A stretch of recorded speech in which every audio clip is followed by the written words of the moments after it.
Hi, this is Rick with Rage Against the Debt. It seems every year we have optimistic forecasts for economic growth that are incorporated into our federal budget. These forecasts reduce the need to take immediate action on the budget deficits and the national debt because in 3, 5, or 10 years, the forecasted growth in the economy will result in more government revenue and eliminate or drastically reduce the deficits. Like your favorite sports team that is always rebuilding for a championship but never ever seems to make the playoffs, the budget is always looking to the future for rescue. And just like in sports, it seems that we too often buy into the hype only to be disappointed again and again. Let's look at a recent example and see what we can learn from it. Welcome back to the revolution. You may remember way back in 2000 when there was a lot of talk about the expected budget surpluses. In the late 1990s, there were budget surpluses, primarily due to the fact that 1, the federal government was collecting more in Social Security taxes than it was paying out in Social Security benefits. 2, Congress enacted spending controls on the budget. And 3, tax collections as a percent of GDP were at the highest level since World War II. This enabled the federal government to actually reduce the amount of public debt. That is, the amount of debt owed to individuals, corporations, and countries that buy Treasury bills and bonds. However, during this time, our total federal debt was still increasing, although at a much slower rate. The growth in national debt was the result of Social Security surpluses being borrowed by the government to pay off debt to the public. The government was essentially robbing Peter, Social Security, to pay Paul, government bondholders. But still, we had a solid trend towards a true surplus in the budget, and suddenly things looked rosy.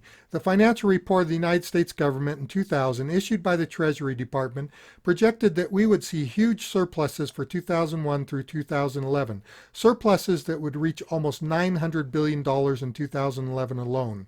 Our debt could be paid off. Well, now remember back in 2011 when we finally paid off our federal debt? The national debt in 2011 was actually 2.5 times bigger than it was in 2000. So what happened?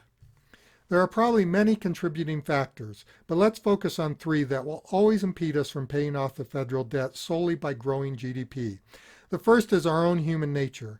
Let's look at an individual, we'll call him John, who works hard at his job, and then one day the boss calls John into the boss's office and gives him some good news.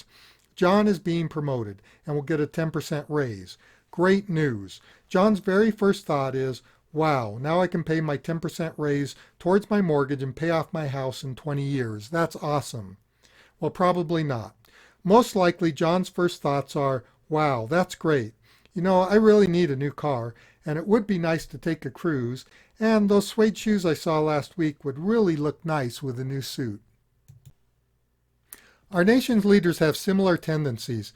Tell them that the government just got a few extra billions of dollars and there are all sorts of ideas on where it's needed. In 2000, one of those ideas was to give a tax cut. Whether it's used for tax cuts or more programs, politicians are driven to use the money in a way that will get them more of their constituents' votes, and generally that isn't by paying down the debt.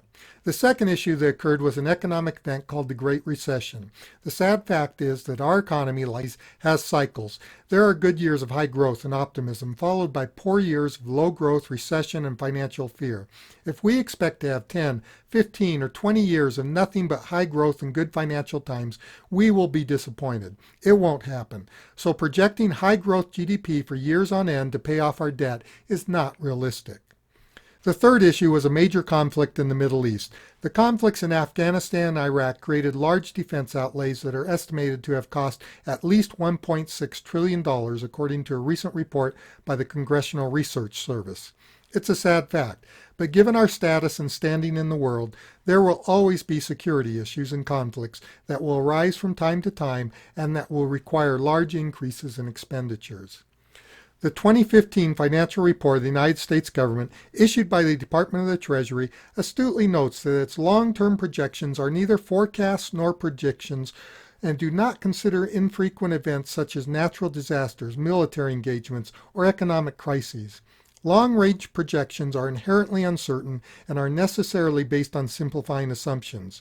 In other words, it's basically taking the current trend and projecting it into the future because it's hard to predict the unpredictable. The old adage, hope springs eternal, allows us to stay fans of any sports team, but it shouldn't be our strategy for dealing with the national debt. We need to take action based on the short-term economic outlook and start the process to balance the budget now. The real solution to our fiscal crisis is to require Congress and the President to balance the budget every year. Einstein is credited with saying insanity is doing the same thing over and over again and expecting a different result. By this metric, our current budget process is truly insane. I hope you'll join me for the next episode of Rage Against the Debt. Until then, viva la revolution.